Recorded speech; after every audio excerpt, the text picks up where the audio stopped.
Jesu Kristu inkosi.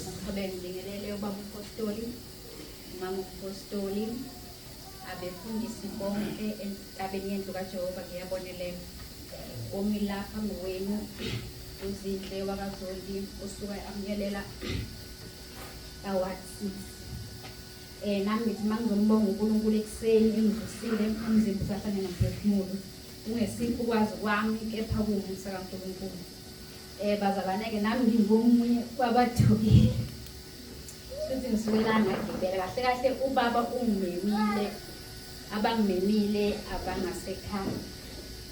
So bathe babengimema-ke basebesho ukuthi i-transport ikhona. So ngenxa yokuthi kunalento lela ngaphakathi ngavuka ekuseni ngokugcina isikhathi ngagibela manje-ke noNkulunkulu-ke ngentando yakhe imvula-ke yasiyanetha ngase ngithi no angizukubalinda ngizogibela.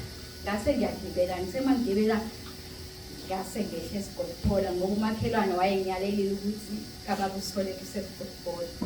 Ayi mase ngehle eSigoliphola ayi ubaba uSithole abamazi thabe ngiyathe umalume bathi abamazi bese kuba khona uthi ongiyalela ethi phindele emuva. Ngithe mase ngiphindele emuva ngenxa yokuthi ngampela uma ngabe unalento engaphakathi ngathi ngizophindele emuva ngathi Nkosi uJesu ngoba ushilo wathi masikwazise endleleni zakho zonke ngaqondisa imikhondo yazo nangampela waqondisa ngaphindele emuva kaBusithole ngamthola kaBusithole ngagibele emotweni ngase ngisiza la esontweni. Ngiyambonga uNkulunkulu ukusithwala. Ungena-ke ngisekhaya lethu kahle kahle ungena ekhaya lethu ngene ngo-2022. Ngiyambonga uNkulunkulu ey'fundisweni kababa. Siyambonga ukuthi uyasilonda uyasigcina siyezwa uba mayekhuluma kube khona okukhona ubaba akhuluma ngakho sikususe ngoba uthini masimazi masimtshele kukhona konke uba uyakhuluma-ke silalele. Siyabonga uJesu Kristu inkosi.